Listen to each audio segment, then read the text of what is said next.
ভাৰতৰ চাউল হ'ব বিশ্বৰ নতুন ব্ৰেণ্ড। দিল্লীত অনুষ্ঠিত হ'ব আন্তঃৰাষ্ট্ৰীয় চাউল সন্মিলন। বিশ্বৰ সৰ্ববৃহৎ চাউল ৰপ্তানিকাৰক ভাৰত।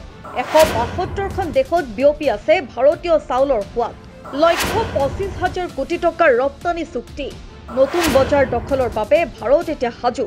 বহনক্ষম চাউলৰ বিশ্ব নেতা হোৱাৰ দিশে ভাৰতৰ ঐতিহাসিক পদক্ষেপ। 80খন দেশৰ প্ৰতিনিধি, 3000 কৃষক। ভাৰত মণ্ডপমত বিশ্ব চাউল উদ্যোগৰ মহামিলন। ভাৰত চাউল হ'ব গোলকীয় ব্ৰেণ্ড। দিল্লীত অনুষ্ঠিত হ'ব সৰ্ববৃহৎ আন্তঃৰাষ্ট্ৰীয় চাউল সন্মিলন। বিশ্বৰ সৰ্ববৃহৎ চাউল ৰপ্তানিকাৰক হিচাপে নিজৰ স্থিতিক আৰু অধিক সুদৃঢ় কৰি ভাৰতে এতিয়া নিজৰ চাউলক এক গোলকীয় ব্ৰেণ্ডলৈ ৰূপান্তৰিত কৰাৰ বাবে এক ঐতিহাসিক পদক্ষেপ গ্ৰহণ কৰিছে। এই লক্ষ্যৰে অহা 30 আৰু 31 অক্টোবৰত দিল্লীৰ প্ৰগতি ময়দানস্থিত ভাৰত মণ্ডপমত ভাৰত আন্তঃৰাষ্ট্ৰীয় চাউল সন্মিলন 2025 অনুষ্ঠিত হ'ব।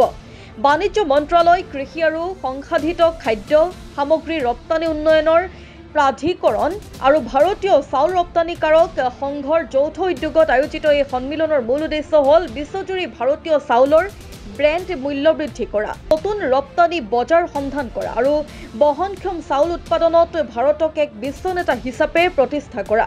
এই বিশাল অনুষ্ঠানত 80খনতকৈও অধিক দেশৰ মন্ত্ৰী, কূটনীতিবিদ, উদ্যোগপতি, কৃষক আৰু ক্ৰেতাই অংশগ্ৰহণ কৰিব। ইয়াত 3000 কৃষক, 1000 বিদেশী ক্ৰেতা আৰু 2500ৰো অধিক ৰপ্তানিকাৰকে অংশগ্ৰহণ কৰাৰ সম্ভাৱনা আছে। বৰ্তমান ভাৰতে বিশ্বৰ 172খন দেশলৈ চাউল ৰপ্তানি কৰে। 2024 আৰু 25 বিত্তীয় বৰ্ষত ভাৰতৰ চাউলৰ ৰপ্তানিৰ পৰিমাণ আছিল প্ৰায় $12.95 বিলিয়ন। এতিয়া চৰকাৰে এই সন্মিলনৰ জৰিয়তে 25,000 কোটি টকাৰ নতুন ৰপ্তানি চুক্তি স্বাক্ষৰ কৰাৰ লক্ষ্য নিৰ্ধাৰণ কৰিছে।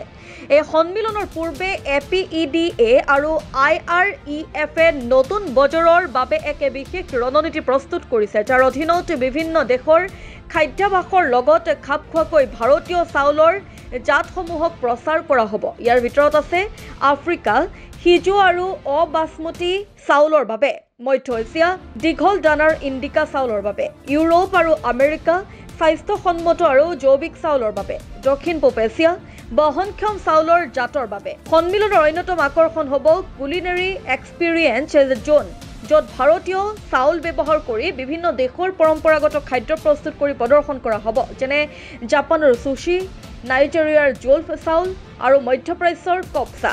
এই অনুষ্ঠানতে ট্ৰেড কানেক্ট নামৰ এক নতুন ডিজিটেল প্লেটফৰ্মো মুকলি কৰা হ'ব, যিয়ে ৰপ্তানিকাৰকসকলক একক খিৰিকীৰ জৰিয়তে বজাৰ, লজিষ্টিক্স আৰু নথিপত্ৰৰ সুবিধা প্ৰদান কৰিব। ভাৰতে নিজৰ প্ৰধান কৃষি সামগ্ৰী চাউলক লৈ আয়োজন কৰা এই বিশাল আন্তঃৰাষ্ট্ৰীয় সন্মিলনে কেৱল ভাৰতীয় কৃষকসকলক বিশ্ব বজাৰৰ সৈতে সংযোজন কৰাই নহয়, বৰঞ্চ ভাৰতীয় চাউলক এক বিশ্বমানৰ ব্ৰেণ্ড হিচাপে প্ৰতিষ্ঠা কৰাৰ দিশতো এক ঐতিহাসিক মাইলৰ খুঁটি হিচাপে পৰিগণিত হ'ব।